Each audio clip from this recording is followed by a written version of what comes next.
પેલા ભારતના ઇતિહાસમાં દિવાળીએ ધન પૂજા થતી. ધનની પૂજા જ સાચી પૂજા હતી સાહેબ, ધનતેરસના દિવસે. હવે ઈ પછી અભ્રંશ થાતું ધન પૂજા આવી ગઈ. એટલે ધનતેરસના દિવસે આપણે ધન પૂજા કરવા માંડ્યા, કારણ કે પેલા ગાયને જ સાચું ધન ગણવામાં આવતું હતું અને હવે રૂપિયાને, માત્ર રૂપિયાને. ઋગ્વેદ ગાયના દૂધને અમૃત સમાન ગણે છે. તો યજુર્વેદના 5મા અધ્યાયના એક શ્લોકનો અર્થ એવો થાય છે, હે પૃથ્વી, તમે વિપુલ અન્નવાળી અને જાતવાન ગાયો વાળી બનો. તો સામવેદના અરણ્યકાંડના 10મા મંત્રનો એવો સરસ મજાનો અર્થ છે કે જે તેજ તત્વ ગાયોમાં છે, હે પરમેશ્વર, એ તેજ તત્વથી અમે સંપન્ન થઈએ. અને અથર્વવેદના 4થા સૂક્તમાં તો એમ કહ્યું છે કે ગાયોનું દૂધ વિશ્વનું શ્રેષ્ઠ વેતસ છે, અર્થાત સંતતિદાતા છે. ભારતના યુગ પુરુષ અને પૂર્ણ પુરુષોત્તમ કૃષ્ણ ભગવાનની તો ગાયો વગર કલ્પના જ કરી શકાય. 8 વર્ષની નાનકડી ઉંમરથી જેને ગૌ સેવાની, ગૌ ભક્તિની શરૂઆત કરી અને એ કૃષ્ણ પરમાત્માએ 125 વર્ષનું સશક્ત, તંદુરસ્ત અને દીર્ઘાયુષ્ય ભોગવ્યું ને, એના મૂળમાં તો ગાય જ છે મારા વાલા. કૃષ્ણનો ક્યાંય વૃદ્ધ કે દુબળા પાતળા દેહ વાળો તમને ફોટો જોવા નહીં મળે કે ક્યાંય એનો ઉલ્લેખ પણ જોવા નહીં મળે.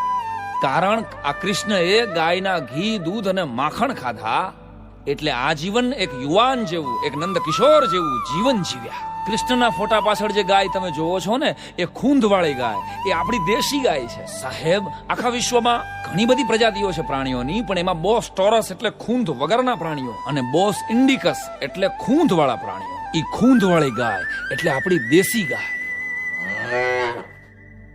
ગાયની આ ખૂંધમાં સૂર્યકેતુ નામની નાળી છે, જેની અંદર સૂર્યનું ગો નામનું કિરણ સમાવિષ્ટ છે. અને એના લીધે જ ગાયના દૂધમાં સુવર્ણ ક્ષાર છે.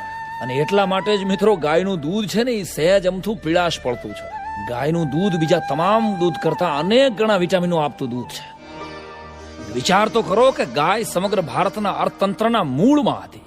જ્યારે આ પૈસાના અને ઇમ્પોર્ટ એક્સપોર્ટના બિઝનેસ નહોતા, જ્યારે વ્યવહારમાં રૂપિયો નહોતો, ત્યારે ભારત દેશ સમૃદ્ધ હતો. અને પદ્મનાભ અને સોમનાથ જેવા મંદિરો અતિ વૈભવશાળી હતા. આના મૂળમાં માત્ર ને માત્ર ગાય છે કે આપણે ભારતમાંથી ગાયનું ઘી છે એ વિદેશી ધરતીને આપતા હતા ને એના બદલામાં સોનું લાવતા હતા. ને એટલે ભારત છે એ એક જમાનામાં સોનાની ચીડિયા કહેવાતો.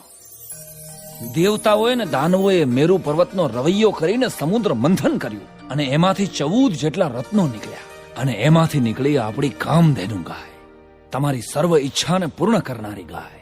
કામધેનુ ગાય એટલે તમને માગો એ આપનારી ગાય, જેના દર્શન માત્રથી કર્મો કપાઈ જાય. ગાયના રોમે રોમમાં 33 કરોડ દેવી દેવતાઓનો વાસ છે.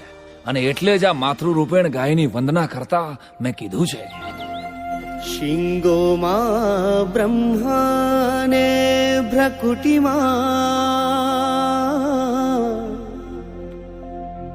ભાલે મહાદેવજી,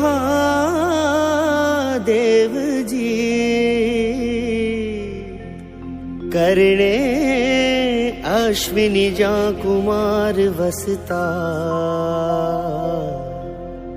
ષડમુખ વસે નાસિકે,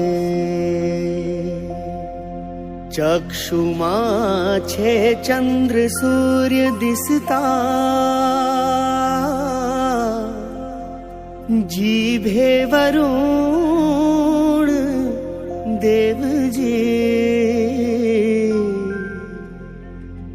ગાના દંત વિરાટ વાયુ વસતા,